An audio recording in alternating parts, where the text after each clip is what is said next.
تو میں 10ویں کے ساتھ 9ویں محرم کا بھی روزہ رکھوں گا۔ یہ اس وجہ سے کہا اللہ کے نبی نے کہ 10ویں کا محرم یہود رکھا کرتے تھے، کہیں مسلمان صرف یہودیوں کی مشابہت میں 10ویں نہ کریں، اس لیے 9ویں کو ملا لیا جائے تاکہ ان کی مخالفت ہو جائے، مشابہت سے بچا جائے، یہودیوں کی مشابہت نہیں ہونی چاہیے۔ بہرحال ضمناً اس میں ایک مسئلہ بھی یہ ذکر کر دیتا ہوں کہ آج کے زمانے میں انسان اگر مسلمان ایک روزہ بھی عاشورہ کے دن رکھ لے تو بھی کافی ہے، اس لیے کہ اب یہودی حضرات روزہ ہی نہیں رکھتے ہیں۔ اب 10ویں محرم کیا ہے ان کو خود پتہ بھی نہیں ہے، اور پوری کی پوری شریعت موسوی کو انہوں نے اپنے پیٹھ پیچھے ڈال دیا ہے۔ اب یہ صرف روزہ مسلمان رکھتے ہیں، تب کوئی مشابہت کا مسئلہ بھی نہ رہا، ایک بھی اگر روزہ رکھا جائے تو اس کی فضیلت میں اس کا شمار ہوگا۔ آئیے فضیلت کیا ہے؟ حضور صلی اللہ علیہ وسلم نے فرمایا کہ رمضان المبارک کے روزوں کے بعد اگر پورے 11 مہینے میں سب سے عمدہ اور فضیلت والا اگر کوئی روزہ ہے تو وہ عاشورہ کا روزہ ہے۔ فضیلت یہ ہے کہ اس روزے کے رکھنے والے کے 1 سال کے پچھلے گناہ معاف کر دیے جاتے ہیں، مگر وہ گناہ صغیرہ ہوں گے، کبیرہ گناہ بغیر توبہ کے معاف نہیں ہوتے۔ جتنی جہاں پر بھی جو فضیلتیں ذکر کی جاتی ہیں گناہوں کی معافی کی، جیسے عرفہ کے روزے کے متعلق بھی ہے کہ 1 سال پچھلے اور 1 سال آئندہ گناہ معاف ہوں گے، وہاں پر بھی مراد گناہ صغیرہ ہیں، چھوٹے موٹے جو روز مرہ کی گناہ ہیں وہ معاف ہوتے ہیں، تو یہ اس کی فضیلت ہے۔ اب آئیے تھوڑا آگے چلنے کے بعد حضور صلی اللہ علیہ وسلم اپنے دور میں بھی روزہ رکھتے تھے، صحابہ بھی روزہ رکھا کرتے تھے، اور ایک خوشی کا موقع یہ تھا کہ حضرت موسیٰ علیہ السلام بنی اسرائیل کو لے کے نکلے تھے۔ اب آپ علیہ السلام کے چلے جانے کے بعد 50 سال کے بعد جو سانحہ آیا ہے کربلا کا، اس کی تاریخ اس دن سے مل جاتی ہے، اور پھر وہاں سے جو ہے تاریخ کے صفحات کے اندر اور تاریخ کے اوراق کے اندر بہت سارے نت نئے واقعات رونما ہوتے ہیں۔ تو یہ دراصل حقیقت اسلام جو ہے عاشورہ کے لیے، وہ اس کی حقیقت یہ ہے کہ اس دن آپ علیہ السلام نے امت کو روزہ رکھنے کی ترغیب دی ہے، تعلیم دی ہے، تو روزہ نفل روزہ ہے، روزے کا اہتمام کرنا چاہیے، اور اس سے بڑھ کر کے احادیث مبارکہ میں اور کوئی فضیلت نہیں ملتی ہے۔ لیکن یہ دیکھا جاتا ہے کہ اس کے مختلف کھانوں کو، بچوں کو کھانا کھلانا، دسترخوان وسیع کرنا، یا تو پھر کئی علمی دانشوروں کو ہم نے دیکھا، علمی دانشور کیا ہے کہ جو من چاہے، یعنی کہ دل کو جیسا لوگ اپنے حساب سے اس کی فضیلت بیان کرتے دیکھے جاتے ہیں کہ آپ اگر اتنا پڑھائی کرو گے، یہ وظیفہ پڑھو گے تو آپ کی مصیبت ختم ہو جائے گی، اور اتنا آپ کو جو ہے پڑھائی کرنا ہے، اتنا کھانا کھلانا ہے وغیرہ جو ہے۔ تو یہ کیا ہے؟ یہ جس طرح سے یعنی کہ کئی سارے مولانا لوگوں کی باتیں ایک دوسرے سے ٹکرا جاتی ہیں، تو حقیقت کیا ہے اس طرح سے؟ دیکھیے، آپ نے بہت ہی بہتر سوال پوچھا ہے۔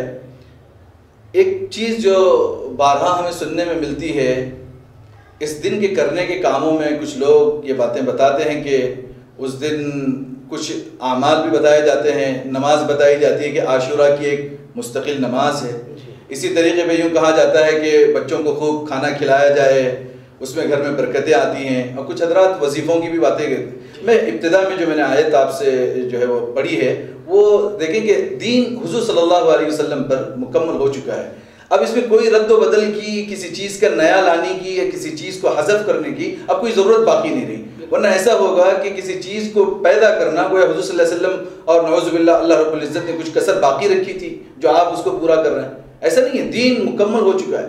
ہاں، جو روایتیں بیان کی جا رہی ہیں، گلی محلے کی عورتیں اور مرد حضرات اس طریقے کے جو واقعات بتاتے ہیں، یہ ہوا یہ تھا کہ شہادت حسین رضی اللہ عنہ، امام حسین رضی اللہ عنہ کی جب شہادت ہوئی 50 ہجری میں، اس کے بعد میں آپ دیکھیں اس تاریخ کو کہ جو شیعہ حضرات ہیں انہوں نے ماتم کرنا شروع کر دیا۔ اب ان سے ہمارا کوئی لینا دینا نہیں، ان کی فیلڈ ہی الگ ہے، وہ خود صحابہ کرام کو مانتے نہیں ہیں، حجت نہیں تسلیم کرتے ہیں، تو ان پر بحث کرنا ہی بیکار ہے۔ ہم لوگ ہیں اہل سنت والجماعت، چاہے جس مسلک سے بھی ہو، حنفی ہو، شافعی ہو، مالکی ہو، حنبلی ہو، یہ سب اہل سنت والجماعت کے مسالک ہیں۔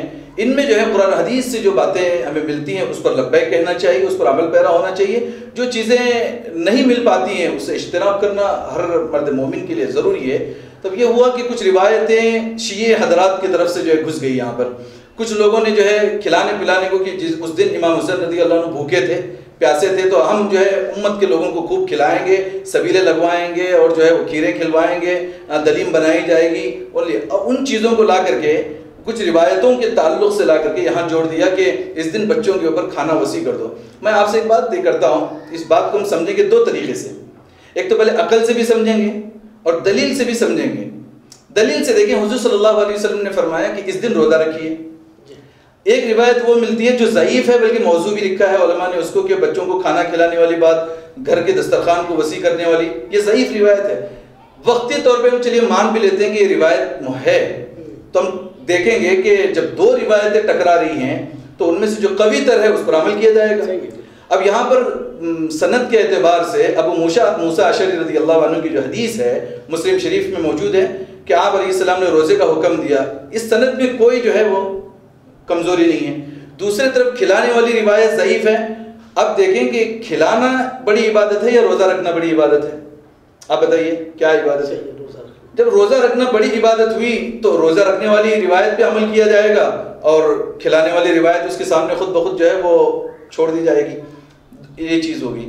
دوسری چیز دیکھیے, جہاں پر اللہ کے نبی علیہ السلام نے کھلانے کا حکم دیا ہے وہی روزہ رکھنے کا حکم دیا ہے, مطلب سمجھ میں آنے والی چیز نہیں ہے. پھر اس روایت میں یہ بات ملتی ہے کہ اس دن دسترخوان کو وسیع کرے. وسیع کب کرے گا آدمی دسترخوان کو؟ لنچ کے ٹائم میں کرے گا, دوپہر میں کرے گا. آپ کہیں گے نہیں بھائی سحری میں کھانا وسیع کرو, تو سحری میں ویسا بھی لوگ نہیں کھا پاتے ہیں. جب آدمی سحر کرے گا تو چند نقموں پہ جو ہے سحری کرتا ہے, تو وہاں پیڑ بھر کے کہاں کھائے گا, دسترخوان کہاں وسیع ہوگا؟ نہیں, آپ یوں کہیں گے کہ نہیں بھائی افطار کے اوپر دسترخوان کو وسیع کرنا ہے. افطار جب وقت ہوتا ہے, سورج ڈوب جاتا ہے, تو 10ویں تو ویسے ہی ختم ہو گئی, اب تو 11ویں محرم شروع ہو گئی. تو جب 10ویں ختم ہو گئی تو حدیث کے اندر کے جو الفاظ ہیں کہ 10ویں میں کھلایا جائے, افطار میں, تو 10ویں رہتی نہیں ہے.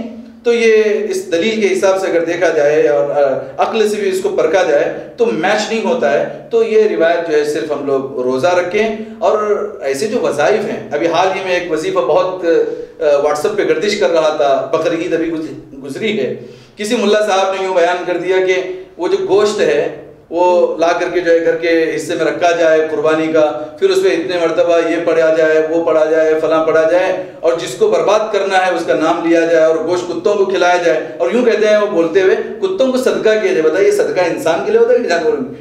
کتوں کو صدقہ کیا جائے, بلیوں کو صدقہ کیا جائے, اور آپ جو دل میں نیت لیں گے وہ آپ کی پوری ہوگی. بتائیے ایسے وظیفوں سے قرآن حدیث سے کیا نسبت؟ ہاں, آپ جو کہہ رہے ہیں کہ کچھ دانشوران بھی جو ہے اس طریقے کے, دیکھیے اس کا تعلق جو ہے وہ مجربات سے ہے. اگر مجھے کوئی چیز اچھی لگ رہی ہے قرآن و سنت سے, اور میں جو ہے اس پر عمل کر رہا ہوں, جیسے اللہ کے ناموں میں برکت ہے, اللہ کی کلمات میں برکت ہے, آدمی ضرور اس سے فائدہ اٹھا سکتا ہے, تو میرا یہ انفرادی عمل ہوگا. میں ضروری نہیں کہ میں کوئی وظیفہ چھوڑ رہا ہوں اور آپ اس پر عمل کریں, واجب نہیں ہے. کوئی بھی عالم دین کسی وظیفے کو اگر نقل کر رہا ہے تو اس کا اپنا انفرادی مسئلہ ہے, یہ امت کے لیے ضرور جو ہے وہ واجب نہیں کہ آپ اس مسئلے پر. ہاں, وہ وظائف جو اللہ کے نبی نے دیے ہیں, وہ وظیفے جو قرآن کی آیات میں ہمیں ملتی ہیں, دعائیں ملتی ہیں, اس پر عمل کرنا چاہیے. آئے دن اس طریقے کے وظیفے, بلکہ آج ایک نیا وظیفہ ہم نے یہ بھی سنا کہ حسنی اور حسینی اس کا نام دیا ہے, وظیفہ حسنی حسینی, بس اس کے لیے جو ہے وہ کچھ انہوں نے کلمات جوڑ دیے, یہ کرو گے تو راتوں رات کروڑوں روپے مل جائیں گے. اب بیچارے عوام جو ہے ویسی پریشان ہیں, ہاں, ایمانی اعتبار سے بھی پریشان ہیں اور فزیکلی اور فائنینشیل اعتبار سے بھی پریشان ہیں. ایسے لوگوں کو آپ یہ تھوڑا سا چٹکلا چھوڑ دو, خوشی کے مارے بیچارے عمل کرتے ہیں, اور اس کا لازماً فائدہ ہے کہ ویورز بڑھ رہے ہیں, لائکس بڑھ رہے ہیں, کمنٹس بڑھ رہے ہیں. آدمی اس کے لیے کیا کیا کر رہا ہے. ایسے لوگوں کو بتانے سے بھی ڈرنا چاہیے. جو اللہ اور اس کے رسول کے وظائف ہیں ان کو کھل کے بیان کریں, اور اپنے طرف سے دین میں کوئی بات نہ پیدا کریں. یہ میری ذاتی جو ہے رائے تھی. بہت بہت شکریہ, آپ نے کئی سارے باتیں بتائی. آخر میں ایک اہم سوال کہ جس طرح سے پوری دنیا میں مسلمانوں کے حالات اور خاص کر ملک ہند کے اندر جس طرح سے آئے دن مسلمان اسلام اللہ رسول پر جس طرح سے فرقہ پرستوں کی جانب سے حملے کیے جا رہے ہیں, مسلمانوں کو بدنام کرنے کی سازشیں کی جا رہی ہے, جیسے کہ علماء اپنی ذمہ داری نبھا نہیں رہے بلکہ دوسرے مسائل میں الجھتے نظر آ رہے ہیں. تو ایسے وقت میں پیغام کربلا کیا ہے, مسلمانوں کے لیے کیا پیغام دیتا ہے کربلا؟ یا تو پھر آپ جیسا عاشورے کے آپ نے فضائل وغیرہ بیان کیے, تو محرم کے مہینے میں مسلمانوں کے لیے کیا پیغام ہے آج کی تاریخ میں, تھوڑا آپ بتائیں. دیکھیے بہت اچھا آپ نے اس وقت اس بات کو چھیڑا ہے کہ جس طریقے سے اہل بیت کے وہ 14 افراد اور خود اتنے بڑے نواز رسول امام حسین رضی اللہ عنہ نے جو ہے جام شہادت نوش فرمایا, اور ایسا ظلم جو ہے اہل بیت پر اس وقت ڈھایا گیا ہے یزید اور ابن زیاد کی طرف سے، جو ہم سب کو اور پوری تاریخ سبھی لوگوں کو پتہ ہے۔ ایسے حالات، وہ تو ایک کربلا جو تھا، ایسے کربلائیں بہت مرتبہ قیامت تک آتے رہیں گے، اور دین پر لوگوں کی طرف سے یلغاریں ہوتی رہیں گی، اللہ کو لوگ گالیاں دیں گے، اللہ کے نبی علیہ السلام کا مذاق کریں گے، قرآن کریم کا جو ہے وہ تمسخر کیا جائے گا۔ اس وقت کربلا سے بھی اور جتنی جنگیں خود آپ علیہ السلام نے بھی لڑی ہیں، اس سے ہمیں پیغام ملتا ہے کہ سب سے پہلا پوائنٹ جو ہمارا ہے، امت مسلمہ ایک جگہ جمع ہو، اتحاد پیدا کریں، اپنے اپنے مسلکوں پر اپنے اپنے گھروں میں اپنے اپنے مسجدوں میں عمل کیا جائے، مگر فیلڈ کے اندر آنے کے بعد سارے لوگ ایک کلمے کے تحت ایک جھنڈے کے نیچے جمع ہو، کلمہ لا الہ الا اللہ کے نیچے جمع ہو، اور اسلام پر اگر کبھی یلغار آتی ہے تو یہ ہمیں پیغام ملتا ہے کہ اس وقت پھر ہم ہماری جان کو، مال کو، بیوی بچوں کی طرف نہ دیکھیں، ہم اللہ اور اس کے رسول کی طرف دیکھیں، اور یہ جذبہ ہمارے دل کے اندر ہمیشہ سرشار ہو کہ یہ ہماری دی ہوئی جان جو ہے یہ اللہ کی امانت ہے، دیا ہوا مال یہ اللہ کی امانت ہے۔ جس وقت اللہ اور اس کے رسول کے تقاضے لگیں گے اور ہماری جان دینے کا موقع آئے گا، مال لگانے کا موقع آئے گا، ہم رتی برابر گریز نہیں کریں گے۔ اللہ اور اس کے رسول کے لیے ہماری جان کا تحفہ جیسے ان صحابہ نے پیش کیا، ہم پیش کر کے اللہ اور اس کے رسول کے کلمے کو بچائیں گے، دین کو بچائیں گے۔ اور ایسی یلغاریں آ رہی ہیں اس وقت جو آپ پوچھ رہے ہیں، اس وقت میں سبھی علماء اور سبھی دانشوران سے جو ہے میں کیا بلکہ گزارش اس طریقے سے ہے کہ ہم لوگ سب مل کر کے اتحاد پیدا کرنے کے لیے ایسے پروگرامز ارینج کریں، ہمارے نوجوان افراد کے اندر ایسا اویرنیس لائیں کہ دین کیا ہے اور کس طریقے سے جو ہے دین پر یلغاریں ہو رہی ہیں۔ وہ جب وہ ذمہ داری کو محسوس کریں گے تو اللہ اور اس کے رسول کے لیے قبر بستہ ہونے میں ان کے لیے سہولت بھی ہوگی۔ آخری سوال دوسرے میں ایک بات بتا دوں کہ دوسری طرف جو کچھ کام ہم لوگ جو ہے سمجھتے ہیں کہ نہیں کرنا چاہیے، جیسے کہ محرم میں شادی منانا، بہت سارے لوگ اس کو منحوس سمجھتے ہیں، سفر میں شادی منانے کو منحوس سمجھتے ہیں، لڑکا لڑکی کا جو ہے وہ عقد نہیں کر پاتے ہیں۔ تو دیکھیں کہ خود محرم میں 3 ہجری میں 6 جون 14 جو ہے 6 جون کا جو دن ہے 624 عیسوی میں آپ صلی اللہ علیہ وسلم نے اپنی بیٹی ام کلثوم کا نکاح حضرت عثمان رضی اللہ عنہ سے محرم کے مہینے میں منایا۔ تو یہاں سے ثبوت بھی ملتا ہے کہ بلکہ سنت ہے کہ اپنی بیٹیوں کے نکاح جو ہے وہ محرم کے مہینے میں قرار دیے جائیں۔ تو بہرحال کسی طریقے سے آپ دیکھیں تو محرم کا ایک دن اچھا ہے اللہ کی طرف سے، مگر بہت ساری جو باتیں جو روایتیں ملتی ہیں، اسی دن جنت سے حضرت آدم نکالے گئے، اسی دن جو ہے وہ فلاں ہوا، اسی دن دنیا قائم ہوئی، اسی دن ختم ہوگی، اسی دن یونس علیہ السلام مچھلی کے پیٹ سے نکلے، وغیرہ وغیرہ کی جو یہ روایتوں سے حدیث کی صحیح سند سے جو ہے ثابت نہیں ہے، سوائے یہ کہ حضرت موسیٰ علیہ السلام کا جو واقعہ ہے وہ حدیث میں ملتا ہے۔ تو صحیح جو واقعات ہیں اور صحیح روایت ہیں انہیں کو بیان کیا جائے۔ نہیں، ایک آخری سوال، جیسے کہ آپ نے کہا کہ جو پیغام کربلا ہے کہ جس طرح سے نواسۂ رسول نے اپنی قربانی پیش کی اور امت کو یہ پیغام دیا کہ کسی حال میں سمجھوتا نہیں کیا جائے گا دین کے اندر، اسلام کے اندر، لیکن آج کل یہ دیکھا جا رہا ہے کہ مسلمان ہی زیادہ جو ہے جینے کی تمنا کر رہا ہے، جبکہ مسلمان کی زندگی ہی موت کے بعد شروع ہوتی ہے۔ لیکن یہاں یہ دیکھا جا رہا ہے کہ مسلمان ہی 1000 سال جینے کی تمنا کرتے ہوئے دیکھا جا رہا ہے۔ کیا دنیا نے نگل لیا ہے یا اپنے موقوف سے ہٹ گئے ہیں ہمارے؟ دیکھیے، آپ نے جو سوال پوچھا ہے وہ عین حدیث کے مطابق آپ نے پوچھا ہے۔ حضور صلی اللہ علیہ وسلم نے قیامت کی جو چند نشانیاں ہمارے سامنے جو ذکر فرمائی ہیں، ان میں سے ایک یوں بھی اللہ کے نبی نے فرمایا کہ قیامت کے قریب میں مسلمانوں کی حیثیت، 2 حدیثوں کو ملا جلا کے میں آپ کو بتا رہا ہوں کہ مسلمانوں کی حیثیت دنیا کمانے کے لیے جب وہ نکلیں گے اور دنیا ہی دنیا ان کے اندر ہوگی، تو سب سے پہلے خطرہ ہوگا کہ وہ موت سے ڈرنا شروع کریں گے۔ موت کا ڈر، ادھر جیسی دنیا کی طرف بھاگتے رہیں گے، موت کا خوف ان پر لاحق ہو جائے گا۔ صحابہ کرام کی حالت وہ نہیں تھی، موت کو ہمیشہ اپنے دامن میں اپنے ہتھیلیوں میں لے کے چلتے تھے، جب موقع آ گیا بس اللہ کے نام کے لیے جو ہے وہ نکل جایا کرتے تھے۔ لیکن اس وقت ہم دنیا اتنا کما چکے ہیں اور کمانے کے پیچھے لگ رہے ہیں کہ موت کا خوف ہمارے لیے جو ہے وہ لاحق ہو چکا ہے۔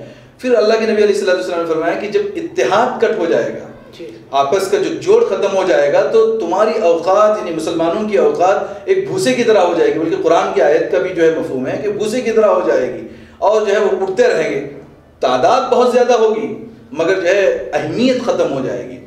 تو یہ قیامت کی نشانیوں میں سے ایک نشانی ہے۔ ہم پھر واپس رجوع ہوں قرآن و حدیث کی طرف، اپنے مسجدوں کی طرف، اور پھر اس اسلام کو صحیح طریقے سے ہم پڑھیں اور اس کو صحیح طریقے سے فالو کریں، اور دنیا سے بے رغبتی جب پیدا کریں گے تو موت سے ایک محبت پیدا ہوگی، اللہ سے ملاقات کے لیے انسان تڑپے گا، اللہ کے نبی کے دیدار کے لیے تڑپے گا، جنت اس کی نگاہوں کے سامنے جب ہوگی تو پھر دنیا ہیچ بن جائے گی اور انسان اپنے جان کا نذرانہ بھی پیش کرنے کے لیے پھر پیچھے نہیں ہٹے گا۔ یہ اصل میں اس کی واحد وجہ میں جو سمجھتا ہوں وہ دنیا کے پیچھے لگنا جو ہے یہ ہے۔ بہت بہت شکریہ۔ یہ تھے مفتی طفیل صاحب جنہوں نے بڑی بے باکی کے ساتھ پورے قرآن حدیث کی روشنی میں تمام تفصیلات پیش کی ہے۔ علامہ اقبال کہتے ہیں کہ جہاں سے 313 چلے تھے تم مسلمانوں، انہی ماضی کی راہوں میں پلٹ جانے کا وقت آیا، مسلمانوں سنبھل جاؤ سنبھل جانے کا وقت ہے۔ لہٰذا ہم سبھی کو متحد ہو کر اتحاد، جس طرح سے محبت اخوت کا پیغام صحابہ کرام نے دیا تھا، جب تک اس راستے پر، اس ماضی کے راہوں میں پر جب تک پلٹا نہیں جائے گا تب تک ہماری کامیابی ممکن نہیں ہے۔ لہٰذا آج کی اس پروگرام کو یہیں پر ختم کرتے ہیں۔ دیکھتے رہیے اتحاد نیوز۔ شکریہ، اللہ حافظ۔